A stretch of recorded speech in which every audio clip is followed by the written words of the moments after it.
Planning and Zoning Commission, Local Planning Agency of September 10th, 2024. We'll do the invocation of the pledge. Everybody stand.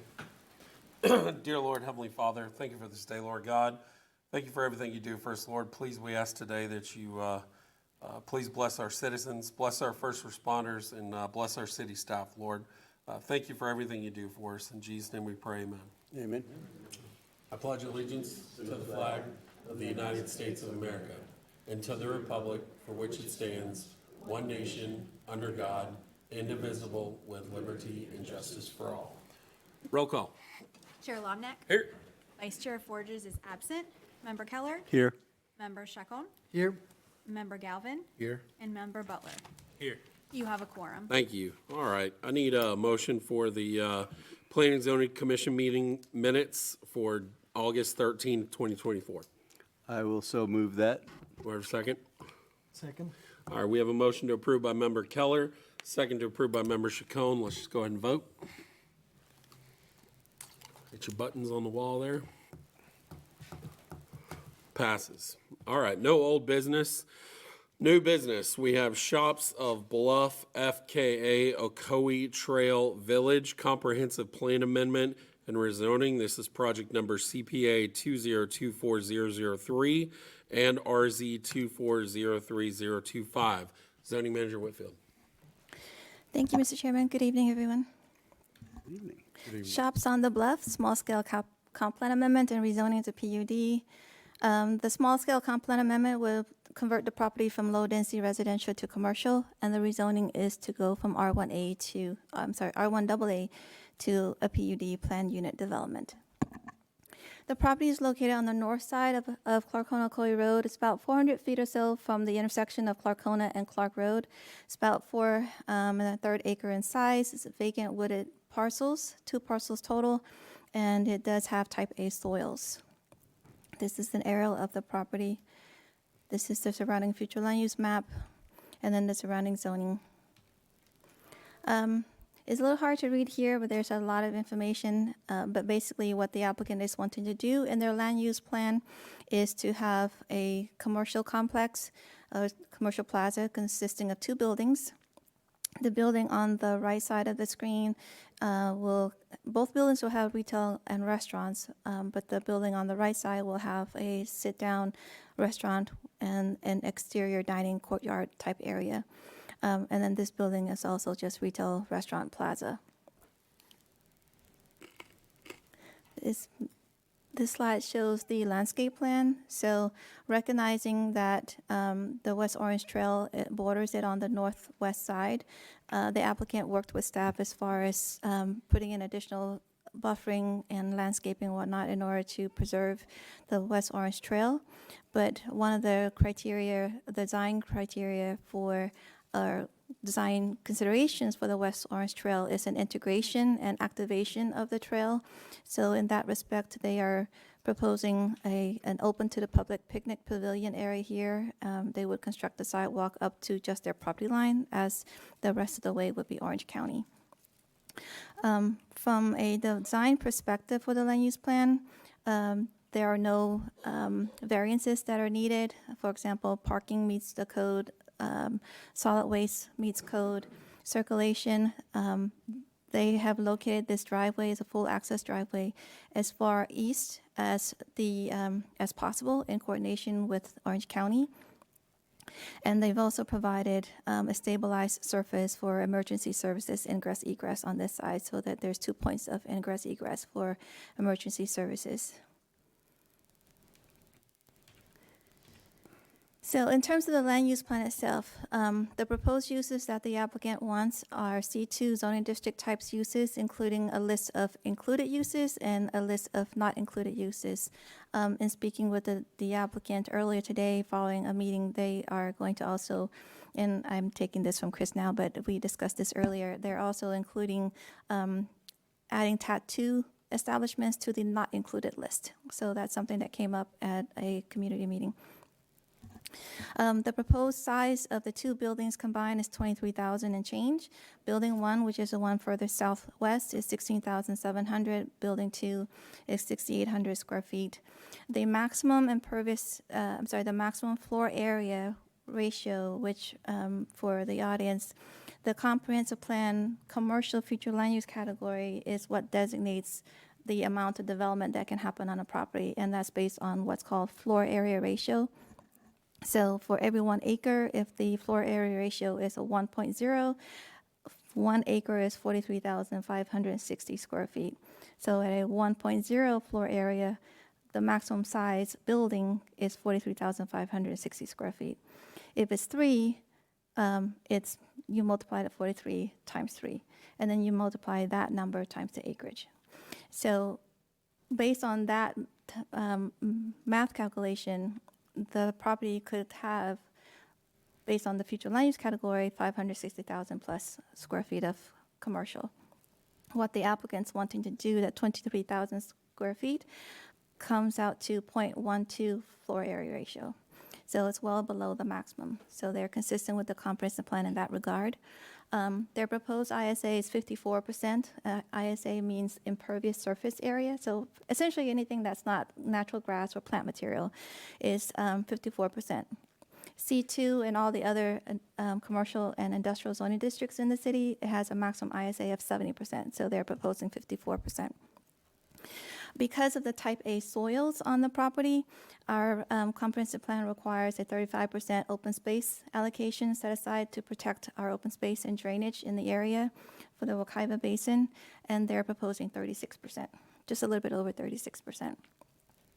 As I mentioned, the parking ratio, they are using the existing code's requirements as far as the number of parking spaces based on fixed seats and patron usage area, as well as the retail use, which is 1 space per 200 square feet. So that is consistent with the code.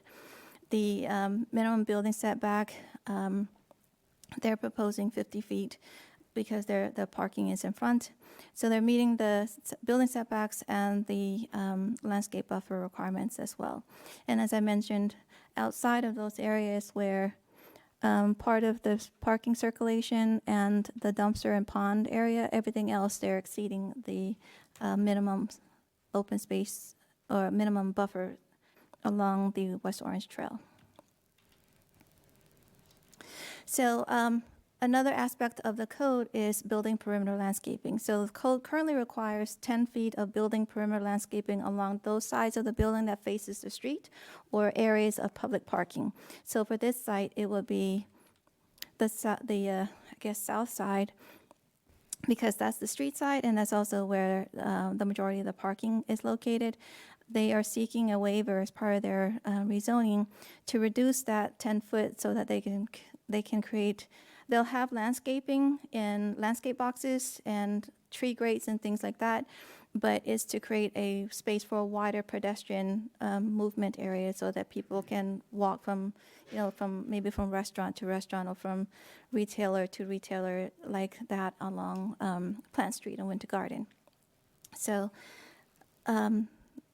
right here, if you can see my cursor, this is a location where this restaurant use might also have some outdoor seating. So one of the requirements from the DRC is to make sure that there's no impeding of pedestrian and ADA access. So there's restrictions in the land use plan as far as fencing along this area.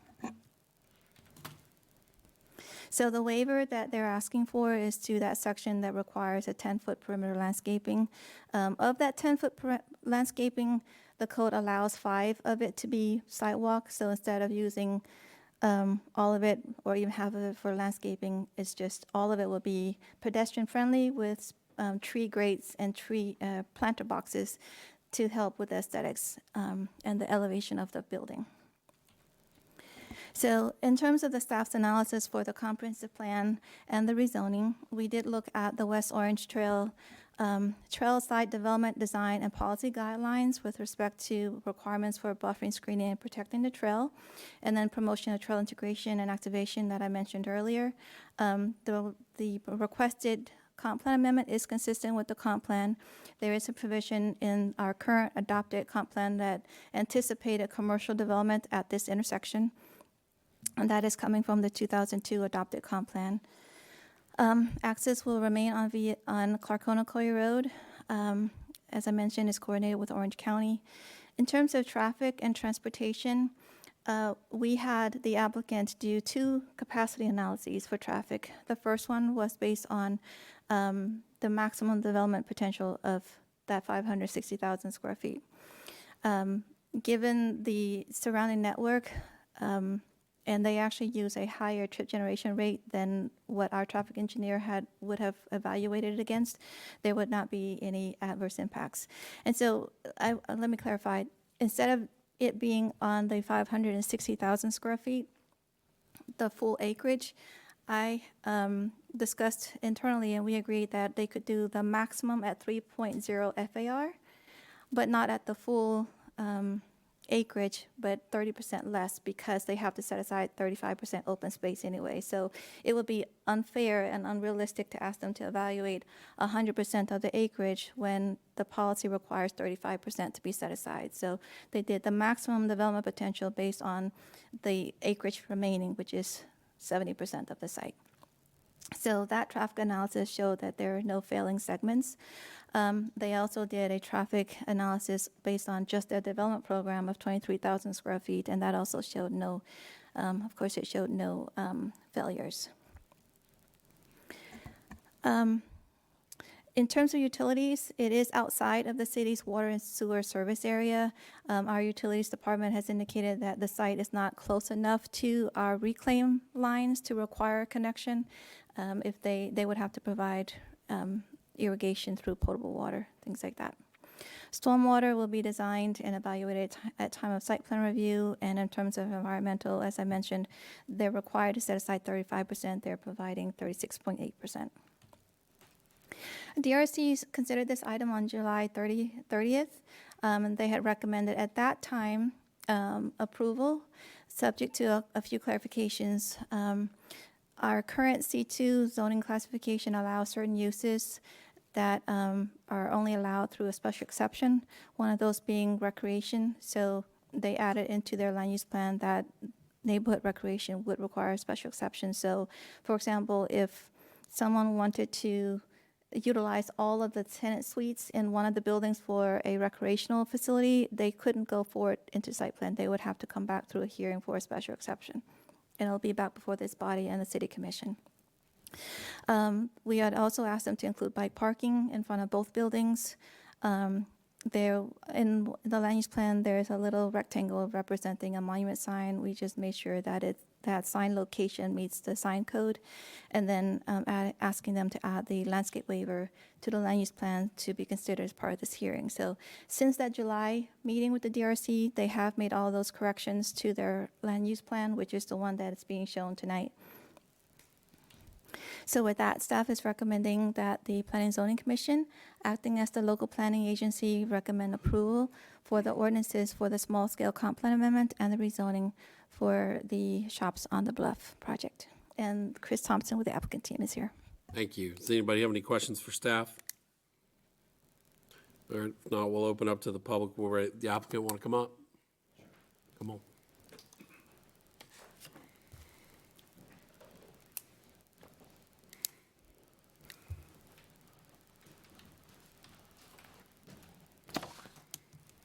Let's see. Good evening, Commission. Just wanted to kind of add to some of the things that Planning Manager Whitfield had just mentioned. When this was advertised for this meeting, there was some outreach by the community to planning staff interested and or concerned about the potential development going on here. We did advertise and hold a community meeting last Tuesday.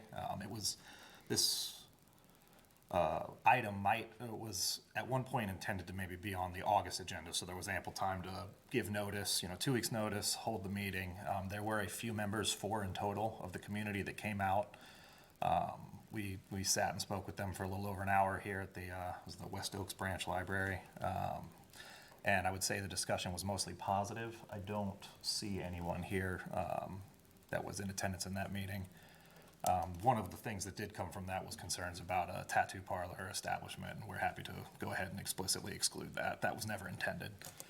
This development is intended to be an amenity for the community. It's supposed to be a neighborhood, retail center, convenient uses that are supposed to be a benefit to the surrounding residential uses. So that's the intents are, a coffee shop, maybe a neighborhood retail center, something along those lines. So we are happy to, one of the things we had talked to, some people were concerned about the FAR that Manager Whitfield had talked about. We're happy to cap the FAR. Right now, as she had mentioned, we have 0.123, I think, is the FAR. We're allowed 3. We're happy to cap it well below that so that in the future, the surrounding residents can be, assured that even in the, if this property were to change hands, that there is a cap on what could be developed there in the future. So, and with that, I would just open up to any questions that the commission. Anybody have any thank you. Anybody have any questions for the applicant? I think my only thing, part of the go, no go, right, besides the tattoo would be smoke shops as well. I think they have absolutely no issue excluding that. We took the uses on the included, not included, was from, I think, the C2 in the code. I think some of that is just not explicitly stated. I don't think there would be any issue. That would be my recommendation to the council. It would be explicitly stated. But, okay, cool. If nobody, we'll open up to the public. Anybody else want to speak on this matter? If not, we'll close the public, bring it back up to the dais. Thank you. All right. Nobody has any questions. I will take a motion. I'm assuming we need 2 motions tonight? 2. All right. So the first one for the amendment would be CPA 2024-003. Make a motion that we approve staff's recommendation. With the two restricted from uses. restricted uses, yeah. And the no list of smoke shops. Yes. With the 2 uses being no tattoo shop and no No smoke smoke shop, yeah. Perfect, thank you. Do I have a second? Yeah, I have a second. Thank you. I have a motion for recommendation of approval by Member Keller with exceptions, and a second by Member Gavin. If nobody else has any other questions, let's vote.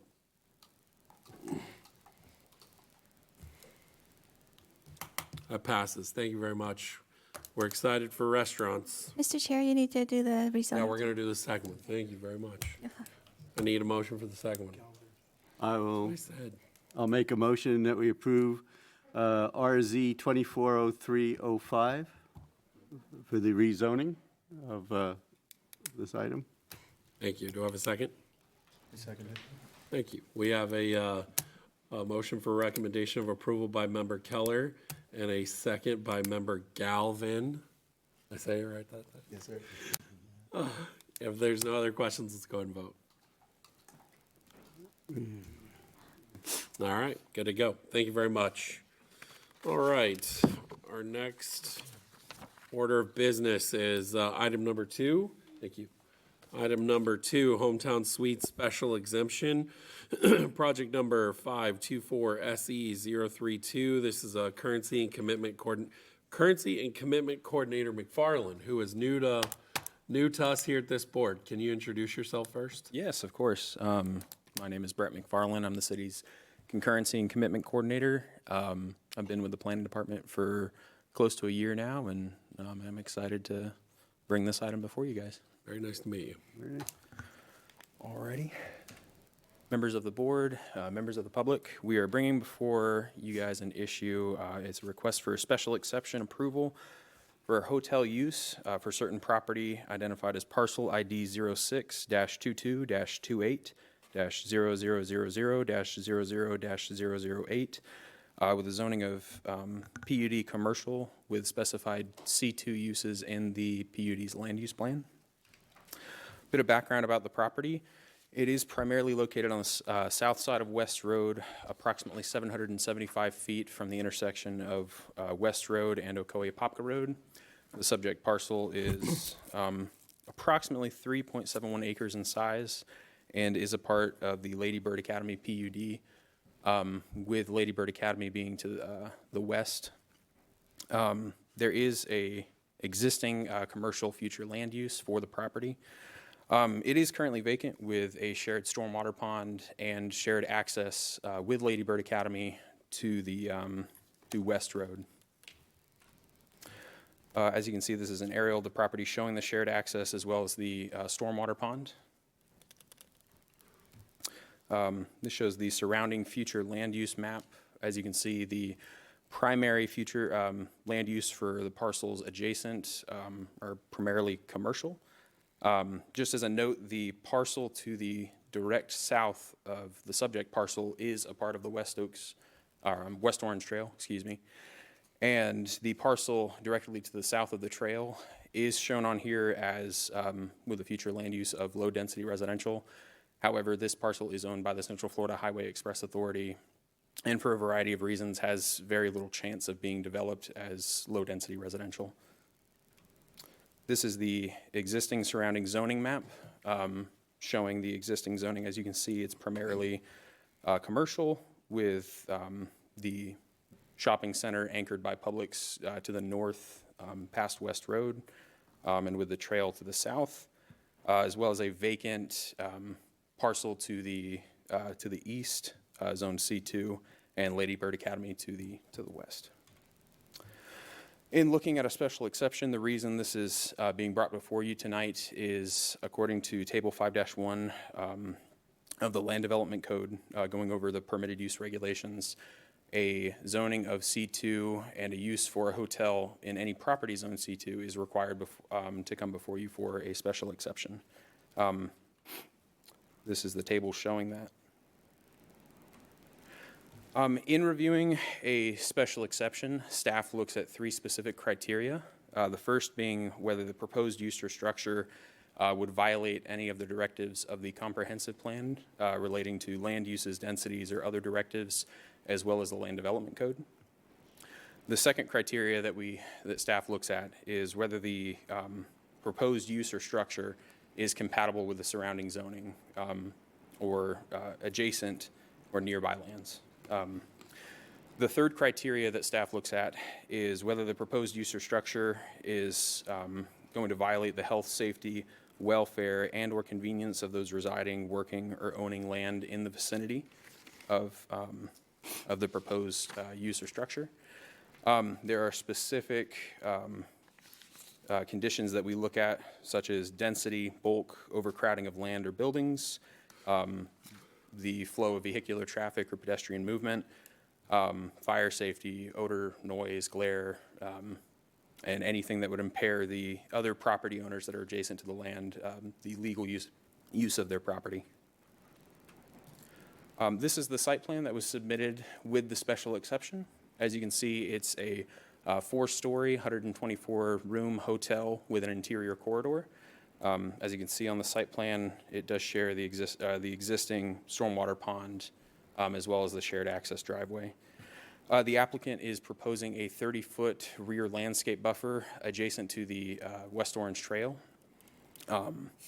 In looking at the special exception, staff had a few comments regarding the rear landscape buffer, wanting to ensure that the buffer was sufficient enough to shield the trail from the parcel or from development. That's something that is going to be looked at further at time of site plan, and the applicant has been made aware of this. Going on, this is a architectural elevation plan showing the proposed height, which is currently 43.5 feet. The maximum allowed per our code is 45. And here are some elevations showing the exterior of the hotel from the north, south, east, and west. Here's a view from the rear and the front of the hotel. And these are some examples of some conceptual plans for the different rooms that are offered or will be offered, as well as the lobby, some conceptual plans of the rooms. This was a plan provided to us of the floor plan for the first floor and second floor.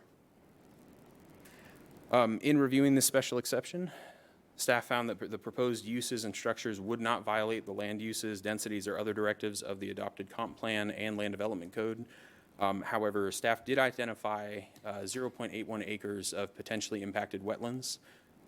The applicant will be submitting a wetlands impact analysis with the, or at site plan. This will be further handled at site plan.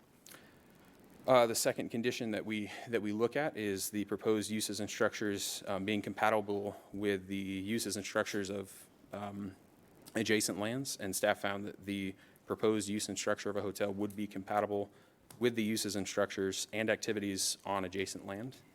And then finally, the third point that we look at is regarding the things I previously discussed, and staff found that the proposed use and structure complies with sections 4-8B, 3A through G of the Land Development Code. With that in mind, staff is recommending, or excuse me, the DRC did meet and consider this item at our July 30th meeting. And the DRC did recommend approval subject to the condition that the rear landscape buffer and potential wetland issue on the property be further evaluated at the time of site plan review. With that in mind, staff is recommending that the Planning and Zoning Commission make a recommendation of approval for a special exception for the use of certain property zoned C2, assigned parcel ID number 06-22-28-0000-00-008 for a hotel use, subject to the condition that the rear landscape buffer and potential wetland on the property be further evaluated at the time of site plan submittal and review. Thank you very much. You did a great job. I'd like to bring up Mike Rimmer real quick. I got a few questions for Mike. You did a good job. Thank you so much. Mike, let's talk about this, the LDC real quick, Land Development Code, and specifically Section 3 of this, of the staff report. Yeah, so as Planner McFarland has said, this is our code doesn't differentiate between hotel, extended stay, it's hotel or motel, and you don't drive up and park in front of your unit, so falls under hotel. But as you can see from the rendering, it is called a Hometown Studios by Red Roof Inn, which is an extended stay product, which falls under our hotel part of the code. That's why it's here for a special exception.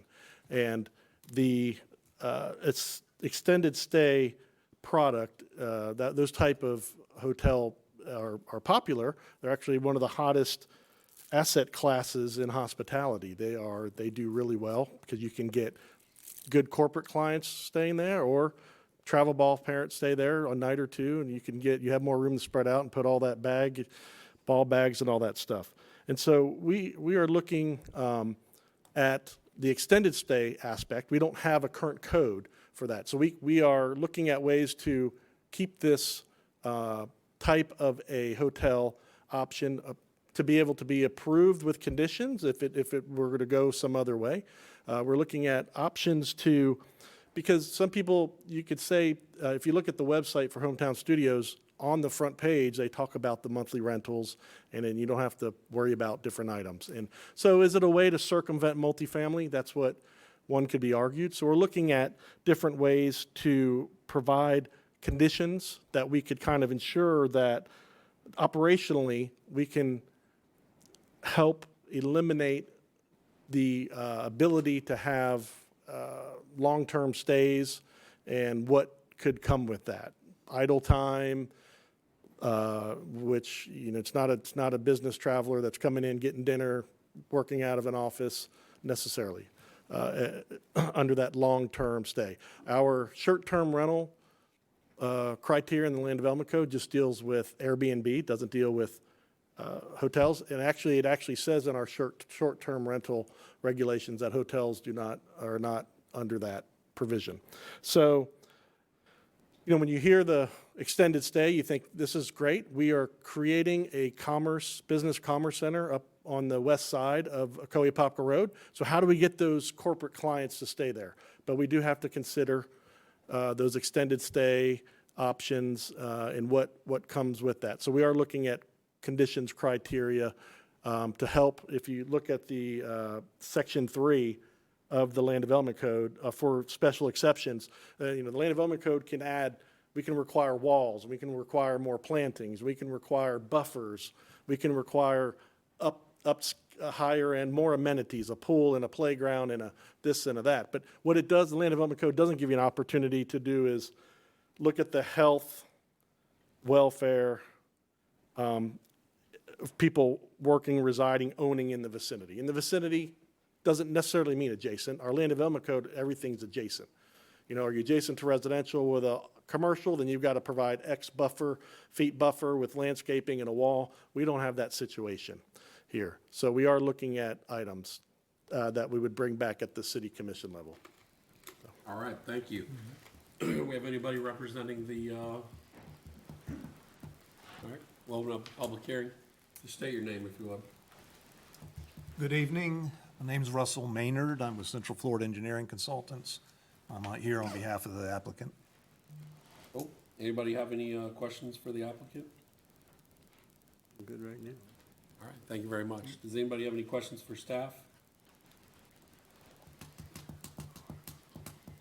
Okay, I did open it up to the public, so Sorry, I didn't if there's public comment, I have it. I got you.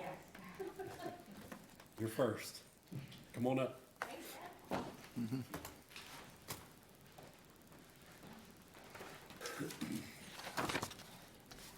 Good evening. My name is Kelly Beck. I'm the HOA president for Greens at Forest Lake. We are a townhome community about a half a mile from this proposed location.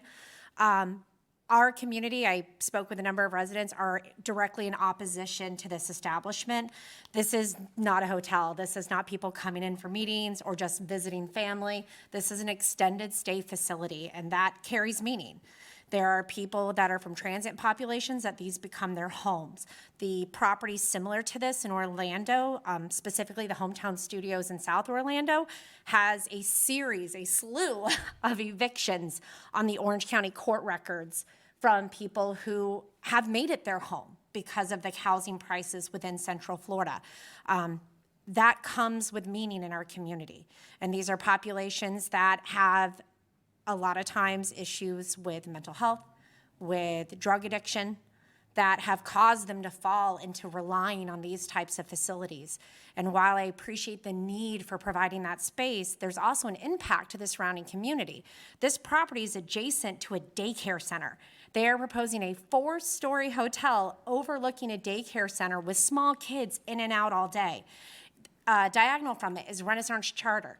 You have an elementary school within visibility of this 4-story hotel with people from all walks of life. A simple Google search shows issues with sex trafficking at these facilities. Red Roof Inn, which is the parent company of Hometown Studios, just settled a lawsuit in June and has 42 more federal cases pending relating to sex work and sex trafficking in these types of facilities. This is not what adds value to our community. The previous proposal up here, also adjacent to us, and it's a coffee shop, and it's a dental office, and it's enhancing our community. It's enhancing the value and the safety and the lifestyle of what we're trying to build in Ocoee. This isn't it. Additionally, my biggest concern is as we go back to those 3 criteria for the exception is focusing on number 3, that health, safety, and wellness of the people in the vicinity. Yes, we're not technically adjacent, we are diagonal. But we're in the vicinity. We're going to be impacted by what happens at this site. And I have some really big concerns, and I urge planning and zoning to decline it. This isn't the right use of this property. Additionally, the Hometown Studios in Orlando have the worst ratings of hotels and motels in the Orlando area, with reviews on TripAdvisor, on Hotels.com, all over the place of roaches. And again, this is going to be sharing a lot with a daycare center, and now you have health and safety concerns coming out of that. So I'm sure there's others here that may want to speak, so I won't take up too much time, but this is not the answer. It's not safe for our children, it's not safe for our community, and it doesn't enhance any value in Ocoee. Thank you. Thank you very much. All right, next up we have Sherry Beach, I believe.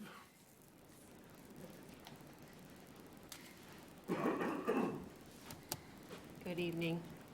I'm pretty much going to accentuate everything you said and add to it because for exactly what she said. I'm urging you to reject and deny this proposal for many reasons.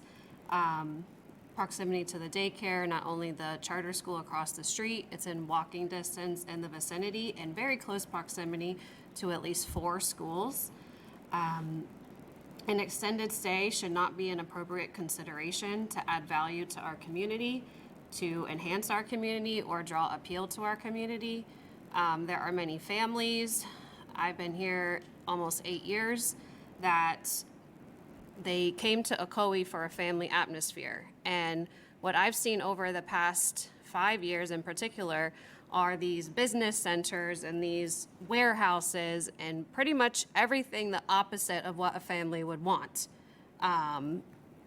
With other considerations that could be included and could be discussed, an extended stay or any type of hotel, specifically an extended stay, is not an appropriate option for that land use and for this area. As far as the special exemptions, I do believe it violates number 3, that it is not appropriate as far as the safety, welfare, and or convenience of those residing in the area. For the reasons I just stated, not only the schools, but the safety of our children, the families that are in the area, as well as everyone that would be in close proximity to this. The traffic increase, this would not lessen congestion. There are many safety and traffic concerns, infrastructure concerns already with West Road and Ocoee-Apopka Road and those adjacent roads. So this would not add to the traffic and the infrastructure flow. Most importantly, the personal side of this should be a reason to deny and reject this proposal to put an extended stay or any type of hotel there. For those reasons, the daycare, the schools in close proximity, the safety concerns, and the welfare and convenience of those that live in the vicinity. As mentioned, it does not add value and appeal to enhance our community and enhance what people already live around in the community. And as was stated before, it's typically, with the research and with searching and Google and all the other ways that you can see, it generally is a transient population and people seeking more affordable options for short-term or extended living. And that's not an appropriate option, or it shouldn't be an appropriate consideration for something added to our community and that location in particular. Before you go, Mr. Chair, if I could ask, Sure. at the beginning, you did not state your name and address, so for the record, could you do that just so we have that? Yes. Or- Put it down as Sorry. well. Sherry Beach, and it's 703 Morota Loop, Ocoee. Thank you. All right, last but not least is Natalie Lopez. Yeah, cool. Hi, good evening, everyone. I will make this short and simple because I think the ladies did a phenomenal job. Natalie, I'm going to Oh, ask you the I'm same so sorry. You question. just gave directions and I didn't obey. I do apologize. Natalie Lopez, 638 Fort Tanini Circle, Ocoee, Florida. Short and simple. I'll give my personal testimony. I have a 15-month-old. I've been here for 6 years, invested into this community for the purpose of it. It was family-oriented. My daughter plans to go to Ladybug. I really don't feel comfortable, as many of us has already expressed. We live in Weston Bay townhomes. We've literally knocked on doors to ask, hey, what are your thoughts and feelings towards this? And everyone is in agreement that it is not a good idea. It's not going to positively impact the community. We do have West Oak Trail. We have teenagers. We have young adults that travel back and forth from the high schools. They're going to constantly pass that hotel extended stay each and every day. So respectfully, please, it's not the right decision for this community. Thank you. Thank you very much. Thank you. All right, Chris Atkins. Thanks.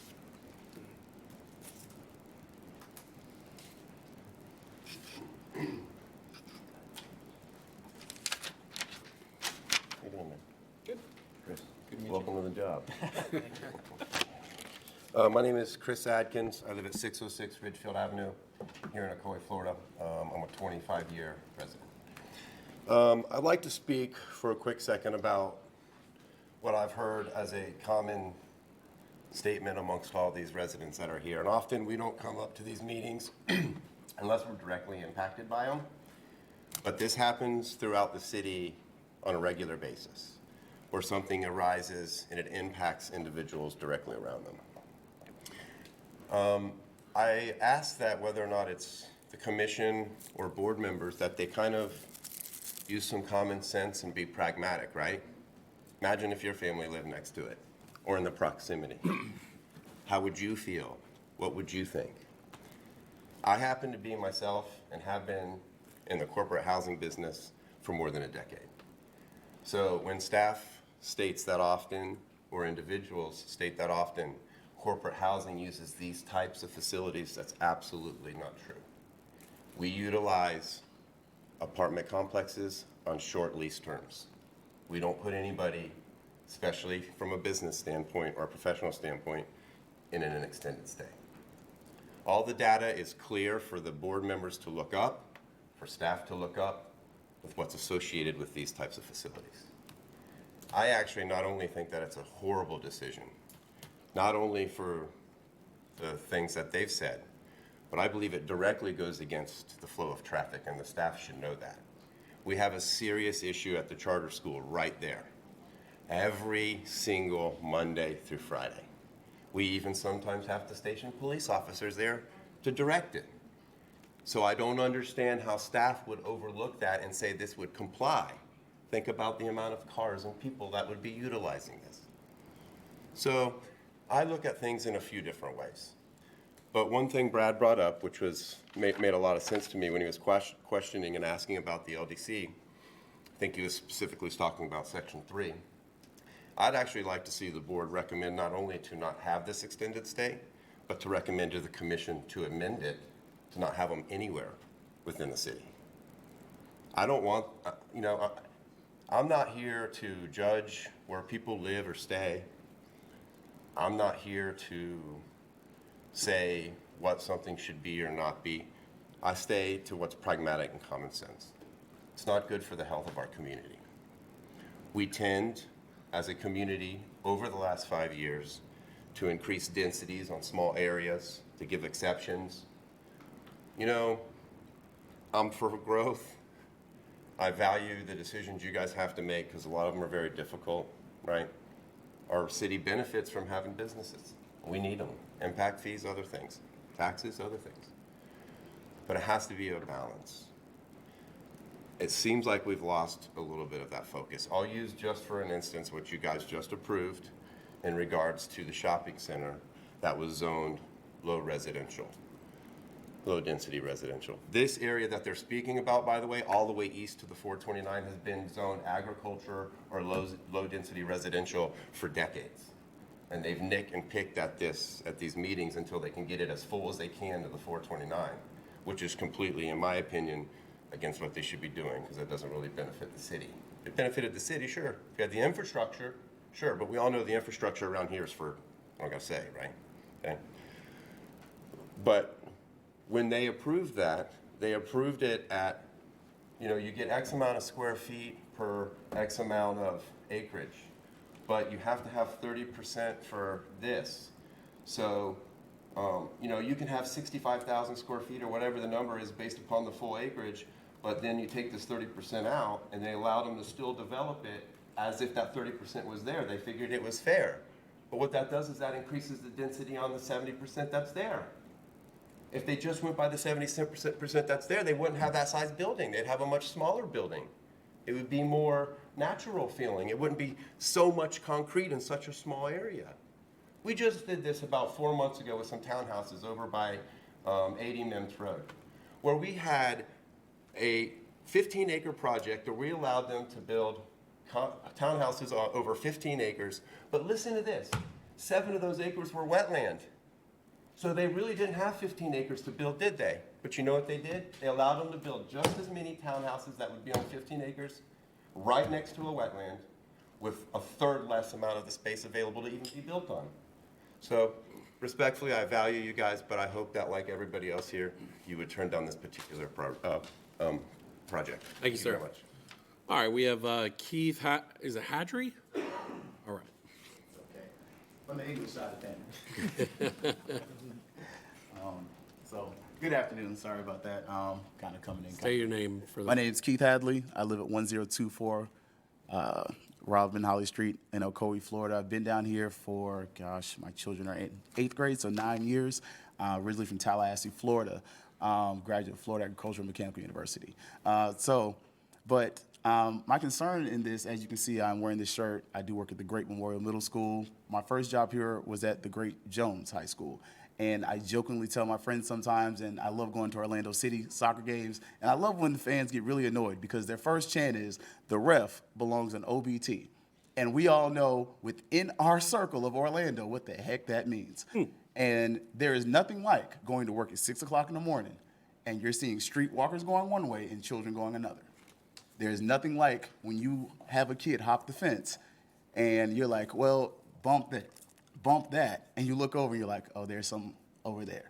So part of my concern of this is, one, I do have teenage kids, and we did go see Deadpool, and the whole movie, they're like, we can't tell my wife we saw this because we don't watch these kind of movies, especially with dad. But it's just also part of what comes with it. As an educator, a lot of my students, obviously, I'm telling y'all, I'm right there on OBT. A lot of my kids, they're homeless. And where do a lot of them stay? Extended stay locations. And all of them bad? No. But do a lot of them suffer from challenges and find it very difficult to find their ways out of these circumstances? Yes.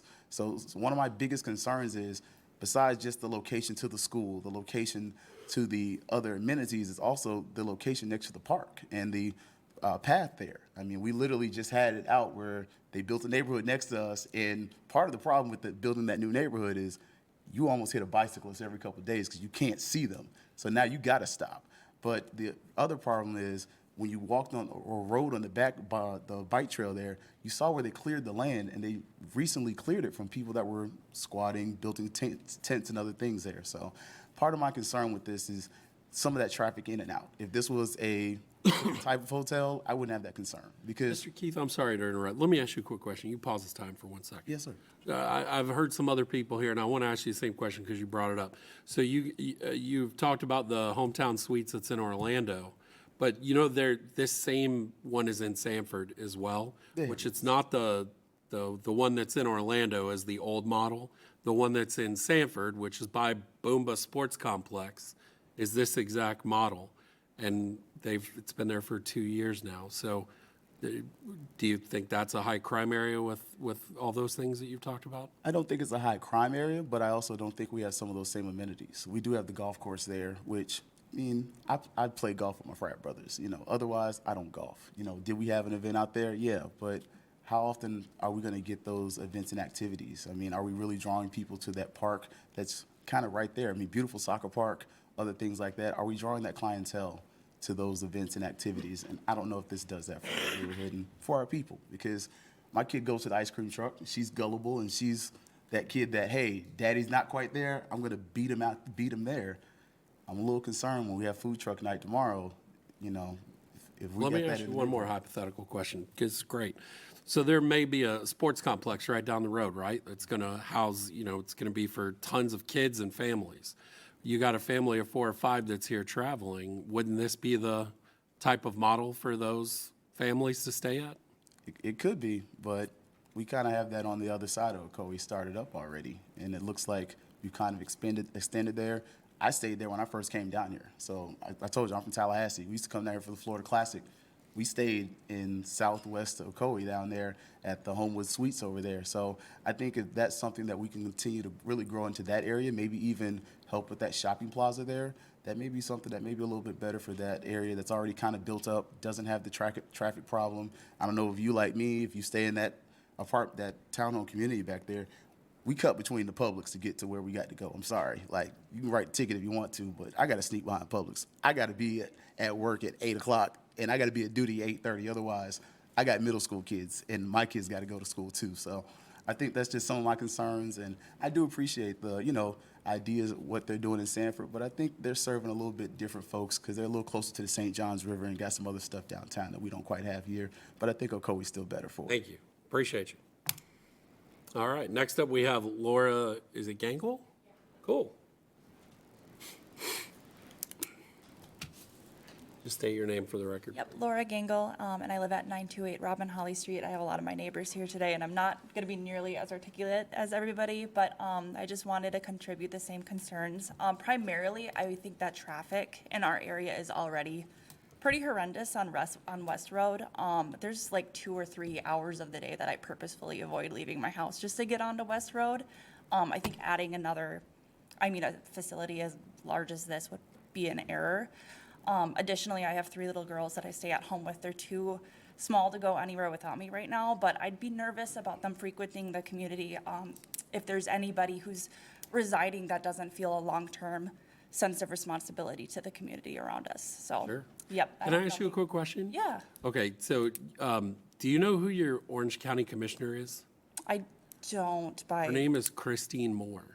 So Okay, yes. You know the road that you live off of, Yeah. the main road, Cleric and Ocoee Road? That's a county road, right? A lot of problems there? Yeah. You should definitely be talking to her about some of those issues there. And I Okay. agree with you. Yes. It's terrible. Yeah. But anyway, sorry to interrupt you. Oh, Go no, ahead. that's okay. I appreciate that. Yeah, Hang on. No, ma'am. No, ma'am. Please. same concern though, like we want a light there. But yeah, I want my girls to be able to grow up, being able to walk down to the Starbucks or the new coffee shop that's gonna be across the road. And I think that if we have people who are coming in and out really, really frequently, I'm not gonna have that sense of comfort to be able to allow them to romp around and bike down the West Orange Trail that we live right off of.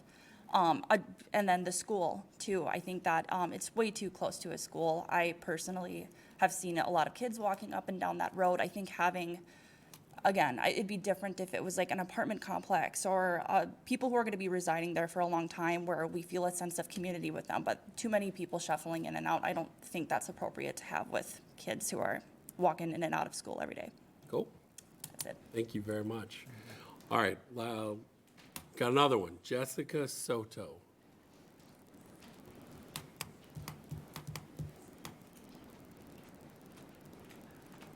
Hello, I'm Jessica Soto. I live in Weston Bay. This is kind of nerve-wracking, but I feel like this was important enough to come out and say, please deny this. I would like to bring up a couple issues. One, I guess my question would be, was the reason that the smoke shop and the tattoo shop was denied in the last place because of the kind of clientele it would draw? That's the same thing here. What kind of clientele is this going to draw into our neighborhood? And then also, I know myself personally, I homeschool my son, and we really enjoy walking around. We walk to Dollar Tree, we walk to the Mexican restaurant, we walk to Publix. Even with the new construction that's happening right now, there was already a shooting in the middle of the day at the 7-Eleven. It's being built, just in the middle of the day.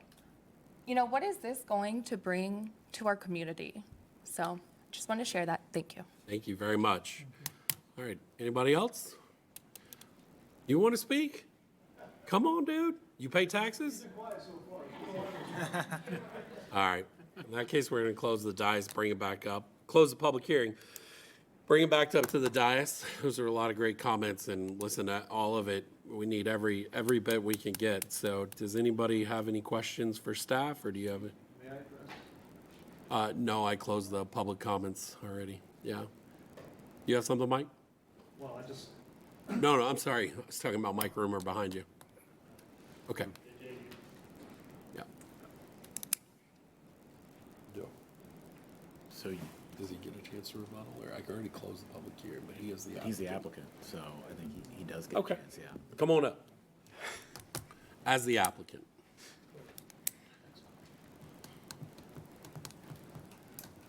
One thing I want to assure everybody, this is not an extended stay hotel at this location. And if you all need to put a limit of 2 weeks stay, that's fine. But this owner is not planning this to be an extended stay whatsoever. The hotels that are in Orlando were existing, the hometown suites bought them. So they were stuck with what they had. This is a totally different concept. They're being built all over the state.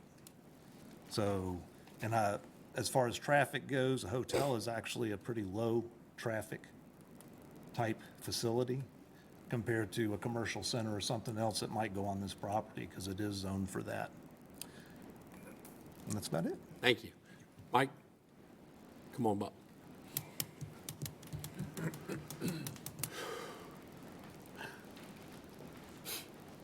You have anything? No, sir, I was just saying that the applicant is usually given a defer, so. My bad. All right, anybody have any questions for staff?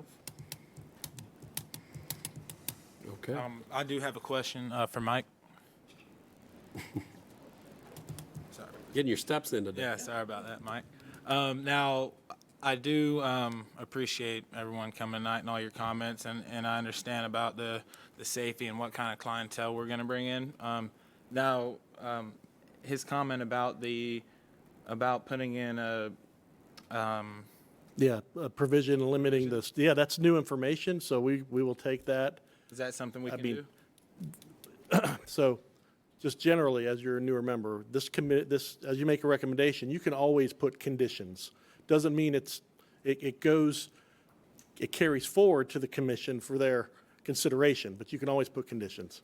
I think he was saying this is not going to be an extended stay product, and he would condition it to a limiting of the lease terms or stay terms of no more than 2 weeks. That's just something we would have to evaluate. And Mike, my question is there anything that's going to make this property different than the red roof that we already have that is similar in nature, that has some issues there? I don't know. I can't tell you what brand they flagged. Yeah, well, it's been multiple brands. So yeah, the old Red Roof Inn in State Road 50 then was bought out by Ocoee, and now it's a suburban hotel suites or something. So I can't tell you that. It's not. I can just tell you it's not. If you go to the website for the Hometown Suites, it's not exterior corridors. It's all new construction. Quality, don't know. We can't dictate that in the Florida Building Code. So, if this were to get denied, does it affect any other type of special exemptions for hotels in the city? I mean, no. And a special exception, the way to look at it is, in our land development code update, we're going to get rid of special exceptions. What the theory behind them is in a commercial district or in such and such district, generally this use is permitted, but however, it may have an adverse impact on adjacent property. So our larger list of special exception items are churches, schools, daycares. Because you put a church, a school, and daycare, that limits alcohol sales. It limits the ability of the property owner next to them to have a fine dining with outdoor seating, and because you've got whatever going on. So you look at those and say, will this use here, if we have C2 properties, C2 zone properties on State Road 50. So here, is it a detrimental to anyone around it? But over here on Clark Road, or here on Ocoee, Popka, or Fuller's, or West Road, it's C2. Well, this is a little bit different. This site's a little bit different. But then it gives you the opportunity to mitigate those items. And the health and safety is the tough part to mitigate, because it's going to be built under new building codes. It's not a conversion. So land development code-wise, it's tough for us to say that. So it will not, each special exception site stands on its own. For instance, the pickleball facility, that was just that parcel. But a C2 parcel next to, I'm just trying to think of a parcel on State Road 50 would be totally appropriate, not have any issues, so. Okay, thank you. Will you pass that down to Joel? Since our vice chairman's not here tonight, I'm passing the baton down to Joel, because, is there any other questions? Anybody else have any other questions? All right, then I'd like to make a motion myself. I'd like to make a motion to recommend to the special exemption 524 SE 032 to deny the special exemption And, yeah. All right. I there- second. There's a motion by Chair Lubnick. We have a second, sorry, who, I heard a second. Okay, we have a second. All those in favor? Anybody have any questions? Oh, I'm sorry, any questions? All right, if not, let's all vote. Thank you.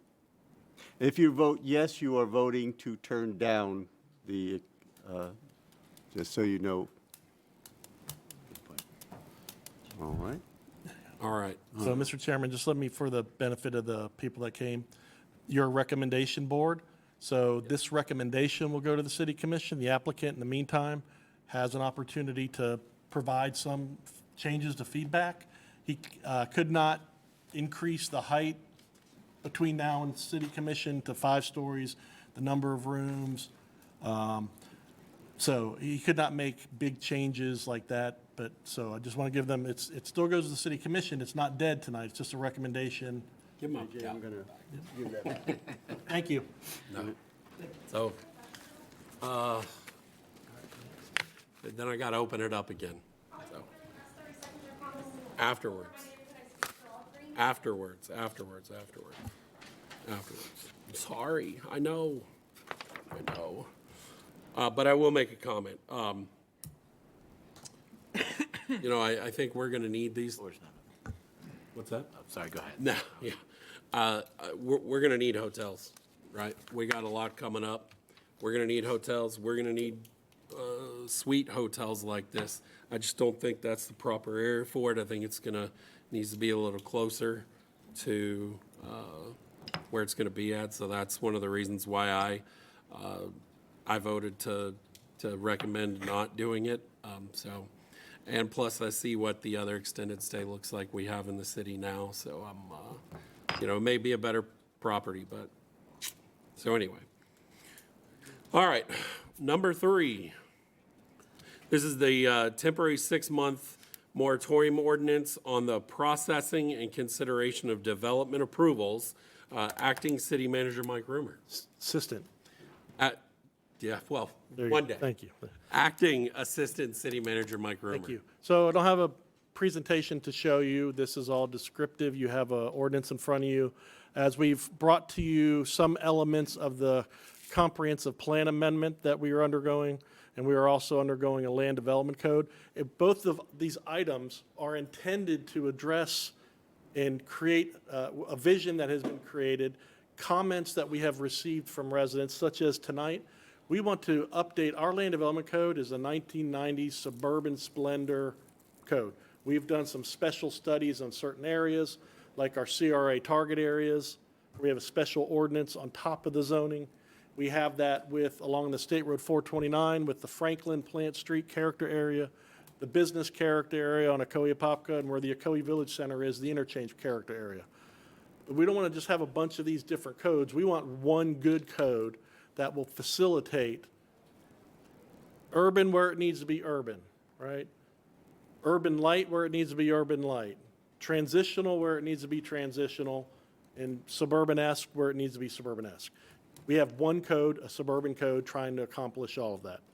So we're proposing this moratorium, 6 months, of which is generally the downtime. The engineers finish up a lot of their work because they're not working November, December, January. But this will give us a time to focus on the land development code and the comprehensive plan. Now, projects are not, there's still projects in the pipeline that'll come before you. This will just stop pre-application meetings and new submittals after September. We have a couple projects that'll still come through here. This is going to, and this is not a moratorium on building permits. I have 4 residential communities still under construction. All those roofs will be put up and all those houses will be built, all the commercial. So building permits are not being stopped. This is just new site plan, subdivision, rezoning, comprehensive plan amendments, annexations. We've been asked not to do annexations from the supervisor of elections because we have the big election in November. So we weren't doing annexations anyway. So this is just we really need 9 months, but 9, that's really tough to a pill to swallow for some people. But 6 months, we'll be able to work through a lot of these, and we'll be bringing back a new revised land development code, comprehensive plan, which will address a lot of these issues going forward. And so we're bringing this statutory, we've got to bring it in front of the Planning and Zoning Commission, seeking your recommendation. As I said, it's not going to shut the front door, put the close sign. Unfortunately, we do have projects we've got to work through. But we will have meetings with you because we'll be bringing the comprehensive plan, land development code, and the projects we have in the pipeline still to you. That we are excited for. Yes. Does anybody have any questions for Mike on this? All right. Might have a discussion with attorney, or, because it might relate to something that I wanted to do, the ordinance. Okay, you can ask, yeah. You don't mind? Sorry. So, there is a property that I was Do it on the public or no? to do. You gotta do it on the mic? Property I have in Ocoee. I don't, Should we can have a sidebar. voting on this one? I don't know what Because it can't, how do you say it, like, Are you planning on submitting it before? yeah, so it would take about 3-4 months before we would be submitting it, so I don't want it to. So yeah, you probably should recuse yourself, yeah. Okay. Want to make sure I don't want to. Yeah, no, that's fine, yeah. So do you, You need to get the form Okay. before you leave. She'll give you the form, the recusal form. Good? Yep. you want to state what he's going to do, or? Yeah, just go ahead and state for the record what you're going to do, and just let them know why. You don't have to, I guess you don't have to totally say why, but just say that you're going to recuse yourself. It's just, there's a property in Ocoee, Lakewood Avenue, that Don't get into the details, just say you're going to recuse yourself. I'll recuse myself from voting on this one for, There you go. There you go. That's- okay, thank you. Is this a public hearing? Yes. No, it's for me. Oh, sorry. All right, we're going to open up to the public. Come on. Come on, Granddaddy. You know, you've been asking me to come here for so long. I know. I love that you're here. So for the record, Chris Adkins, 606 Ridgefield Avenue, here in Ocoee, Florida. A longtime resident. Nice to see you, Mr. Rimmer. I had a quick question for you. When was the last time the LDC or the comprehensive plan changed? I know they're two separate, but when were they last visited and extensively looked at? Mr. Chairman, Sorry. he's asked a question to you. Oh, I thought he posed it to you. Well, but he's got to Go address ahead, it you more. can answer. Okay, okay, so the land development code's had a number of amendments here and there dealing with statutory stuff. We've addressed some zoning things here and there. The comprehensive plan has been updated last time based off Wakaiva amendments and some other statutory stuff. Yeah, 2016, we've done updates to some elements here and there based off of some Band-Aid stuff, working to a overhaul that we're under now. Excellent. Is there any cost associated with said plan to revise, change, or look into extensively? I don't know. Would you happen to know, Mr. Rimmer? I mean, I don't think he would have those figures off the top. I'm not asking No. I'm not asking Yeah, for a figure. So the land development code and the comprehensive plan, all budgetary items were in the budget. So any aspects of that, parts of the comp plan, parts of the land development code are being done in-house, and parts are being done with a consultant. Kimley Horn is a consultant for the land development code update, and so. Excellent. All right, so I actually am in 100% in favor of this 6-month moratorium. I do believe that there's a 4-month ability to extend if needed. Is that right, Mike? If they need to extend, you can come back to them for some additional time after 6 Yes, months? in a moratorium, we did a moratorium when we were doing the State Road 429 overlay, and while we were doing that criteria, we had built in, if for whatever reason you get to adoption and there's a hurricane you can't meet, so it would extend it, and so we can get those, yes. So, one of the things I would say as you go forward with this, obviously it's very smart to do so. You have to have your apples and your ducks in a row before you do things, or you tend up chasing them, if you know what I mean. In retrospect, though, I would make mention that it would have probably served a much better purpose to extensively do this maybe prior to what we did in 2015, 16. I mean, we spent a whole lot of money, and we did a lot of things, and if we didn't have our comprehensive plan nailed down to where we needed it to be, would that have been something we might have been proactive to think about doing prior to now? Is this kind of putting, you know, the horse after the cart somehow type deal? What's your opinion? I don't have one You don't have one? on that particular comment. Okay. Well, I would think that as a business, which what city is, right? If I'm gonna be doing a lot of expanding and growth, and I'm gonna be doing things that are supposed to benefit our city, I think knowing what we have and the way we're gonna do it is important. It would stop a lot of these special exceptions. And actually, I wanna ask a real quick question. Is there a list of how many special exceptions we allow? Like, is there a place that you guys should be able to go to? I'm not necessarily thinking maybe the public should be able to, but maybe you guys. How many development code? Well, like, Mr. Butler, how many special exceptions this year has the city of Ocoee approved? I don't think Mr. Butler needs to know that. I think we have a fantastic staff. Okay. Well, I appreciate that. educates them on that. So, I mean, I guess that would be a matter of opinion. I think, again, it's just like the comprehensive plan and understanding everything prior to doing your expansion would be important. The tools in your toolbox is also important. So if you guys are making decisions on special exceptions, or you're making decisions on density changes, or you're making decisions based upon something going from residential to commercial, I think you guys should be able to access that in a manner that could give you a better view of everything. See, you guys are just here every once in a while. I get it. You can't possibly know everything.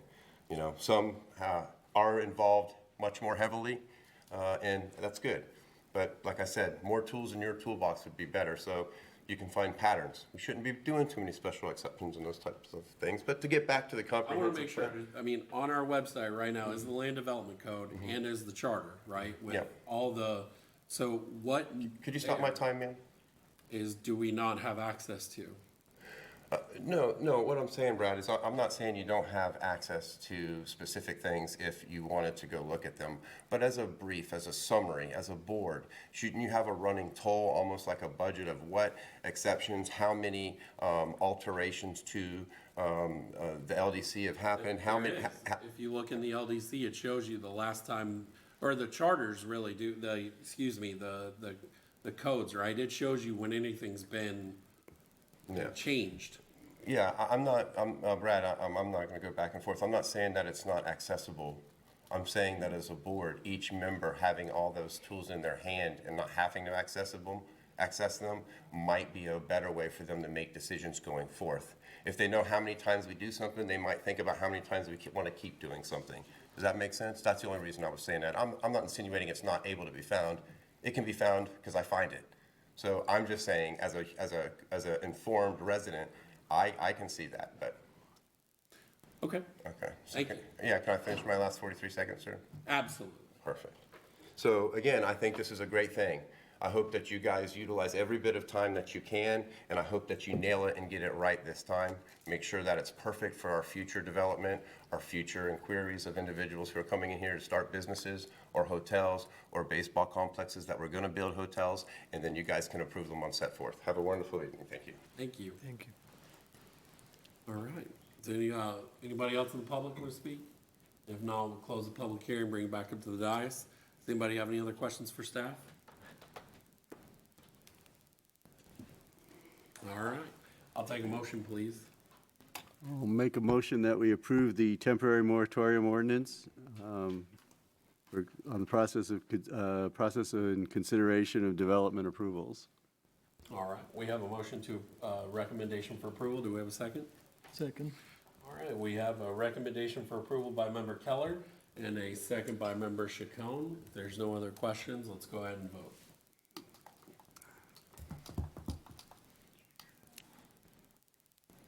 Who missed? It didn't start when I. Okay. All right, go ahead.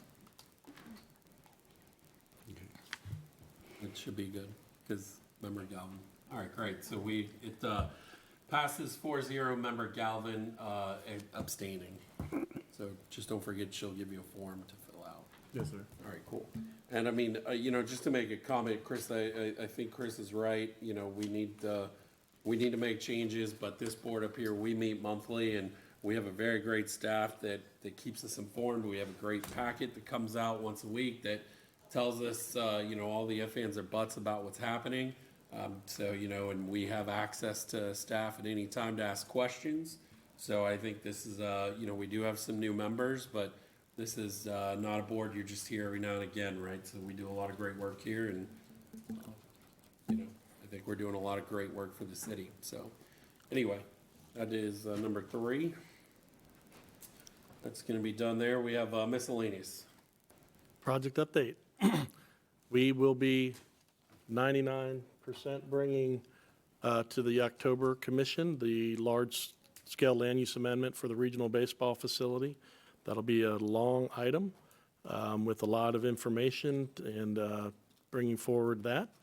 We have 2 new roads under construction, both of them at the Crown Point area. The road that were both approved in 2003, part of the Crown Point development,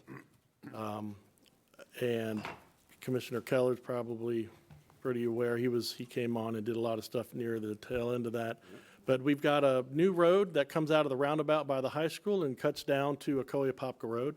So that'll provide an additional east-west connection, so all the trips don't have to go to the West Road, Ocoee Road intersection. And we have a new road, partial of it is partially built, going to the south side of the new technical school. The rest of that road is being engineered as we speak and will be constructed. So then as you go south on Ocoee Crown Point Parkway past the high school, that road will connect down to East Crown Point Road in Fuller's near the Legacy Charter School. So with that, we have 2 additional new roads being built along Ocoee. They run east-west.